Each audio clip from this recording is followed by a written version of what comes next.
Welcome to Between the Vines. My name is Kevin Martin. I'm here with Andy Muza. We have a few things to talk about this week. We have our conference coming up in just a couple of weeks, and this was a hybrid event.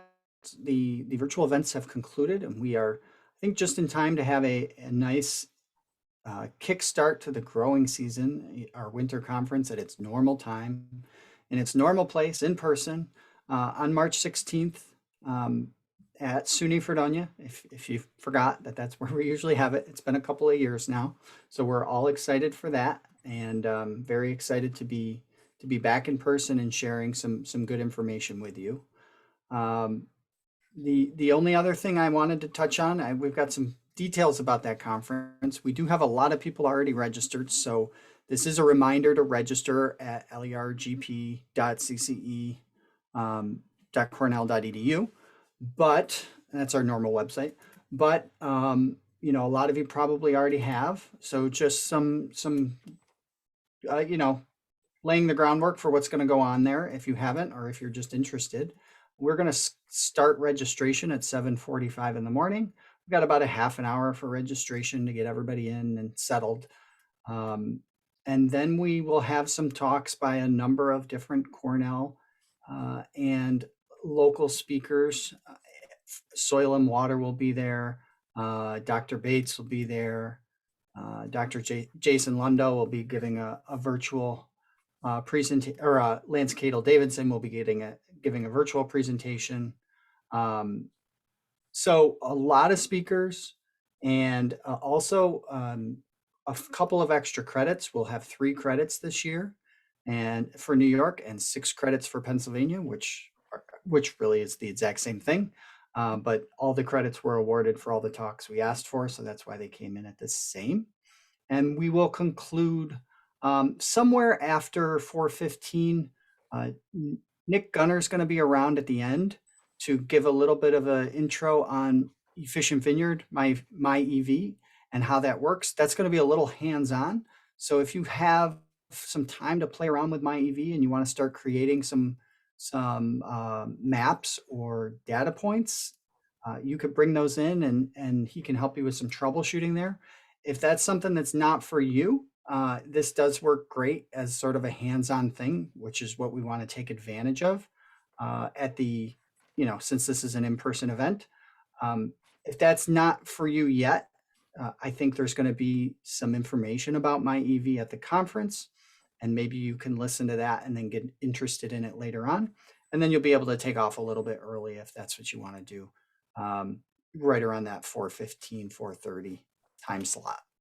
So please feel free to register for the conference. I do know you missed some of the virtual conference.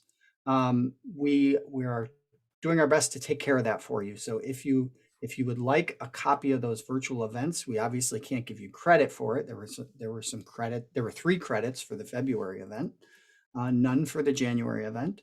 But you can get a copy of those recordings and watch them at your leisure later on. You'll be able to do that at the conference or shortly thereafter. But you can make your request ahead of time or when you show up to register at the conference. Either way will work. The other thing we have to cover today is guidelines are expected to be out at the end of the month, but they have gone to the publisher for publishing. And I think Andy wanted to highlight a couple of major changes to those guidelines since last year. Did you want me to talk on those Yeah, now? that'd be great, Andy. Yeah, it just went to the publisher probably yesterday or today, so it should be probably by the end of the month. I'm expecting that would be published, so you'll be hearing about that. There weren't a lot of major changes because there's not a lot of really new chemicals that are coming out, but there are a few changes. There's been minor changes in the text. I know Lynn Sosnowski did a few changes, not materials, but in the comments section for the different herbicides. And then Greg put his changes in, his edits in. He a little bit more, I think he mentioned about spotted lanternfly, a few more states that it's been picked up in. And probably as far as the insecticides, Lorsban, which is chlorpyrifos, is no longer legal to use in Pennsylvania and New York. And I think it's probably they're taking it off for all food crops. But so that's going to be out of the guide this year. So you won't be able to use that in New York and Pennsylvania. And a couple of generics, I think there's Warhawk and Vulcan also have the active ingredient chlorpyrifos. So that will no longer be used. As far as fungicides, Gatton, which was registered last year, it's a fungicide strictly for powdery mildew. That wasn't in the guide because by the time the guide went to be published, that label hadn't been approved yet. So we are having Gatton in the guide this year. And it's a very good material for powdery mildew. And then as far as Sevia goes, very good material for both black rot and powdery mildew. Brian Head has done tests on that for the last few years, and he's got some real good results on both powdery mildew and on black rot. Last year, the label said that you could not use Sevia was not registered for use on Vitis labrusca or Vitis labrusca hybrids, but that label has since been changed. So now you can use it on also on labrusca and labrusca hybrids. So there's some of the, I would say, ones that come to mind, key changes. Yeah, and just for, I think for some context, those are definitely key changes for the Concord industry. The one that might not be, I think, immediately key or obvious is the Lorsban. I don't think a lot of Concord growers have used Lorsban recently, maybe never. I'm not sure, Andy. Certainly not. Probably not Lorsban, but the reason it Oh. was important for Pennsylvania was because it really is the only material that we had in the guide that was effective for grape root borer. And grape root borer is a problem down in the southeastern part of Pennsylvania. And so, they would put that on as a soil barrier because the pupae would come out of the soil and then the adults would fly and, mate and lay eggs. So we really don't have anything now that is registered for use that would control grape root borer. And again, mainly in the southeastern part of the Pennsylvania. I don't know if there's anywhere, to tell you the truth, in New York that has root borer yet. But southern states also have grape root borer. So if you have it, it can be a real serious pest. So that's I would say the biggest negative for grape growers is that they can't use it for grape root borer. It was registered for a few other pests, but we have, plenty of other materials that you can use. So it's not that big a deal. Right. For those It was the one reason I think Concord growers were probably going to start paying attention to it would have been the possibility of spotted lanternfly. So it would have been a good tool for spotted Yes, lanternfly. and it would have been good. It won't be now.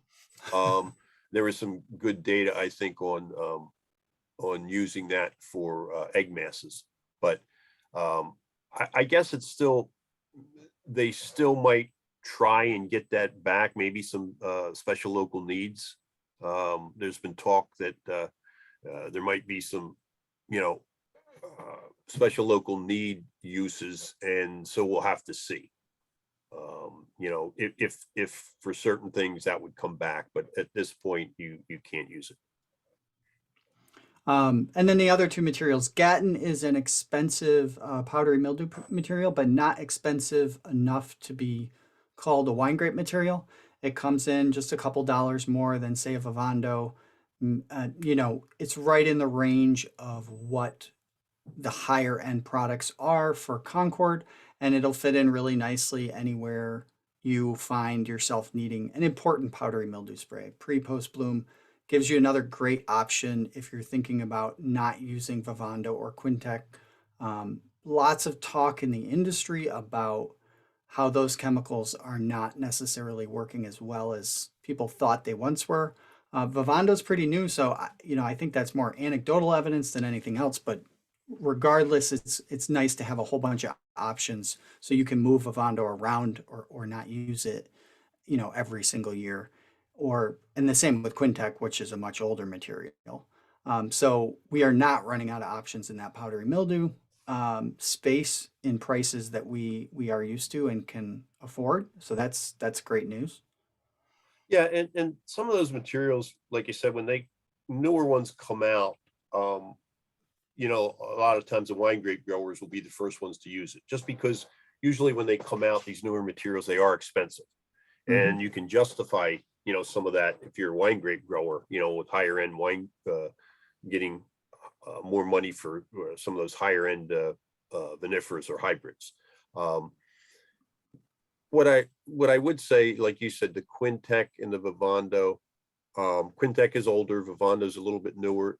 It is anecdotal that we've heard that it is slipping, but you start hearing that from enough growers, and a lot of times, it shows up that yeah, it's true. It is slipping. But I would say for the Concord guys, um, I'm still not as worried that because of powdery mildew on Concords, it's not like on vinifera's, as far as your susceptibility. So I still think if Quintec and Vivando will still be effective, very effective, depending on if you've had problems or not. I mean, maybe some guys have, but overall, I think it still will be effective as long as, especially if you do your timings right and you don't stretch your intervals. You get that immediate pre-bloom on. You don't stretch the first post-bloom, more than 14 days. Definitely don't do that. So I still think there'll be very effective materials. But like you said, especially for the Concord guys, but like you said, with the Gatton and the Sevia, now we have some, other materials that are very effective also on powdery mildew that, we could work into our pest management program. Exactly. Yep. And So the other thing is, when you look at those costs, when I say Gatton comes in a little bit more, and Sevilla is even a little bit more than that. There's a couple of important things to remember. That's comparing minimum rates. So a lot of times when we get this anecdotal evidence that something is slipping, the first thing growers do is use higher rates. Um, I'm not going to stand out on a limb and say something is slipping without somebody who does that science tells me that it really is. But what we do know is grower behavior changes, and when it does, then things like Gatton are actually less expensive than the maximum rate of Quintec and significantly less than the maximum rate of Ovando. Um, a lot of people are using the maximum rate of Quintec or close to it. And I don't know of anyone using the maximum rate of Ovando, but they're certainly well above that 11-ounce rate or 10.8 or whatever it is. So increasing that cost beyond Gatton, beyond Endura, and potentially even beyond Sevia. Sevia is allowed to be a little more expensive because it covers more diseases. So you're going to see a price difference there, but it is still going to be less than, say, a Vivando and a Zyram. So you're going to be in good shape to work that into your program somewhere if you want to. Um, the other thing I have, well, Jennifer was able to join us, so we've got the whole Lake Erie Regional Grape Program team here. She was actually going to talk about the conference. We did actually cover that a little bit, so I'm going to go through some cash flow forecasting, and then we'll give you a little bit more information on the conference after that. Give you another reminder to register at the end here. So this is the time of year I usually, encourage growers to take a look at their cash flow and make sure that they're not going to have any issues. The reason I do this is because I'm not an accountant. So what happens in February is largely a mystery to me. So a lot of growers end up paying their taxes on February 28th or March 1st, depending on the year and when it's due. So it was February 28th this year. Some growers wait longer than that. It does depend on whether or not you have things withheld, but growers have this special privilege where they don't have to pay any taxes for anything federally until February 28th. So no withholdings quarterly, no withholdings on a paycheck or anything like that. They just wait till February and they pay for the whole last year, which, it can be a bit of a sticker shock, but they do get that free loan from the government for like a whole year. So it's a nice problem to have. I don't like to pretend to know what kind of cash needs they're going to run into before that, because like I said, I'm not an accountant and I don't know what their tax bill is going to be. So now that we've gotten that out of the way, it's fairly easy for me most years to kind of tell growers what they're going to need to make it to harvest. And then, harvest comes, there's a harvest advance and they kind of reset. And then we do this dance again. But it is a little bit challenging this year. And I mentioned this to Andy earlier. The challenge is that there are patterns in what growers tend to buy and why they tend to do it.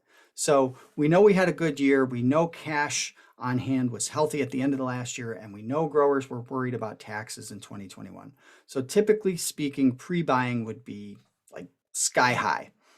We'd be going over what the limitations are to pre-buying, because there are certain limitations that farmers run into, although it's pretty difficult. They're very generous limitations. You're allowed to pre-buy stuff, and the amounts are limited, but it's very generous. We don't need to get into it because you already filed your taxes. But that being said, this would have been a year where growers would have purchased as much as they possibly could have in general. So what I think some growers ran into is they were, number one, concerned about very high costs and hoping the cost of certain items would fall. So Roundup, it didn't go up 50%. It went up 300, 400, 500%. So they held off on buying that. Some growers did. Posts, this is the other problem, and it was not limited just to posts, but grape posts are a thing that are often pre-purchased. I would say just on average, probably 60 to 80% of grape posts are pre-purchased. They were not able to do that in mass because supplies were simply just not there. So it's a supply chain issue. I think a lot of farmers bought the posts that they could buy, but they didn't necessarily buy all the posts that they needed. So when you do your cash flow planning this year, you're a little bit on your own, because I don't know, how your business compares to other businesses. I think what we can talk about a little bit is about where prices have gone and sort of what I think growers have been able to purchase.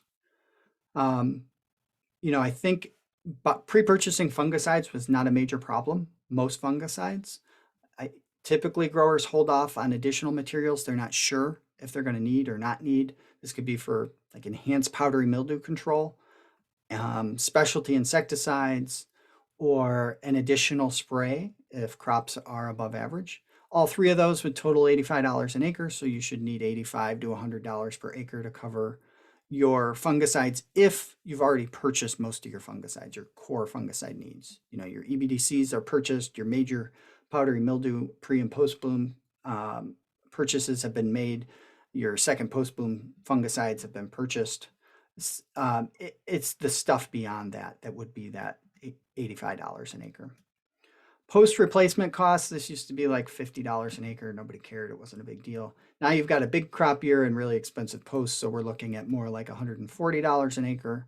I think it's probably in the range of $40 per acre, depending on the operation, maybe 60 of what the cash needs are going to need going forward, because they were not able to buy all their posts. And it could be higher than that. Like I said, if you haven't bought any posts, it might be a lot closer to $100, $140 an acre. Nutrient supplement costs are obviously, overall, we've talked a lot about how that market has been hit pretty hard and prices are way up. You should be looking at spending around $350 per acre, given current costs and what last year's crop looked like. I think fertilizer pre-purchases are a little bit all over the place, especially for 2021. I think some growers were looking to see if they could get some lower prices. Perhaps there were also some supply chain issues. I don't think there was actually any shortages of fertilizer, but there may have been some localized shortages and some delivery constraints that just delayed those purchases. Um, I have a hard time thinking that prices are going to decline much now that we're dealing with Ukraine. You know, a lot of fertilizer comes out of Russia, so um, you know, we have finally seen fertilizer towards the middle end of February stop going up in price. But that conflict in Ukraine is definitely going to be an added pressure that we haven't seen hit the market yet. So the hopes of things declining significantly, I think, because of that, are pretty much out the window, um, at least for 2022 or in time for our 2022 applications. Obviously, herbicide costs are up significantly. It's difficult for me to say how much. You know, I can tell you how much Roundup has gone up. That's pretty clear. But we see very clearly that growers are going to be experimenting with different practices, cutting Roundup rates or switching to Rely where they can, which is also very expensive this year. And I think it remains to be seen how effective that's going to be, especially when they start switching chemicals. So you might see growers, if they can get Roundup or Rely later on, they might need to buy more than they expected to because their plans didn't work out quite as well as they thought. So, you know, it should be in the area of $90 per acre, but if growers run into issues with what their plans are and they try to sort of too aggressively cut costs, it might be double that if they fall back on something like Roundup or Rely to sort of, you know, dig themselves out of a hole. But in total, it looks like another $450 per acre if, you know, all of these assumptions are correct. If you haven't bought anything yet, obviously your operation is going to look a lot different than that. But everything we've talked about, plus, you know, typical fuel, which you can't really pre-buy other than maybe on a small operation, and then typical labor going forward and cover crop seeds and some of the other production related expenses, you're going to be at that 450 going forward. If you've got debt or atypical labor costs that are due and payable before harvest, you'd obviously add those onto that $450. And that's not uncommon, and it's not necessarily unhealthy. You know, very new businesses have high debt, and very mature businesses may have offloaded more of their labor costs. It's just really different for planning purposes. And a lot of there's a lot of reasons to plan for cash flow. The one time I would really spend some time on cash flow and make sure that I had a really detailed plan, at least in current market conditions. So normally this is encouraged when you might have a cash flow problem. I don't anticipate a lot of cash flow problems because of the market conditions we had in 2022. So you would do it in the event of an expansion, whether you were spending a lot on a new piece of equipment or buying new grapes, particularly if you're buying new grapes that need to be rehabbed, because rehab costs are going to be way up. So what does rehabbing a Concord vineyard look like? You've got problematic weeds, you've got an unhealthy or a trellis that's not well maintained, and you've got probably lime and potash needs. So every tool in your toolbox there has at least doubled in price. So you really need to do some cash flow planning if you're taking on additional acreage that needs rehabbing. So you're not going to get paid in a timely manner if it's going to a cooperative, and your costs are going to be much higher than what you would have normally budgeted. And I think everybody knows that. I just think it makes a lot of sense to add it all up and see where you fall and when you're going to be cash positive on that enterprise, so you can sort of carefully plan for your cash flow needs, even if the checking account or the business checking account looks healthy today. That was a lot. That was a lot. So take home message, you know, if you're a typical farm, $450 per acre, and then add in, you know, all of those things that you didn't buy that maybe somebody else did, or if you bought extra, subtract that out.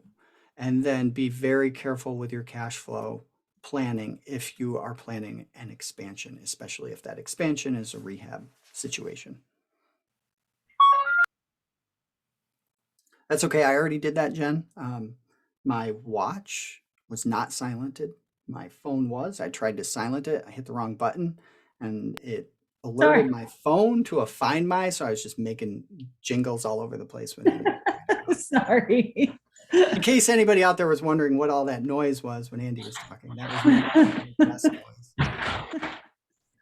So, Jen, I kind of hit the nuts and bolts of the conference, reminding people where to register and why they want to come, what the credit situation looks like.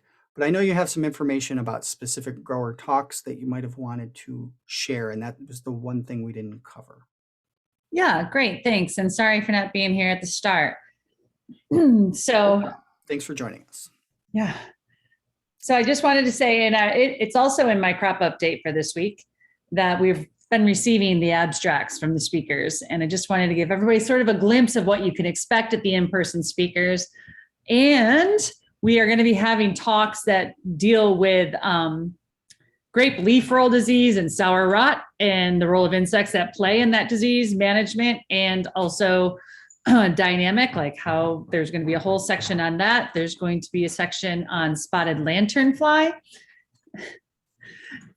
Spotted lanternfly and its biology and management. There'll be a section on that. Cold hardiness, and hopefully also what happens when freeze and frost damage occurs to the grapevine itself, to give you a little better understanding on what goes on there. Grapevine nutrition, cover crops.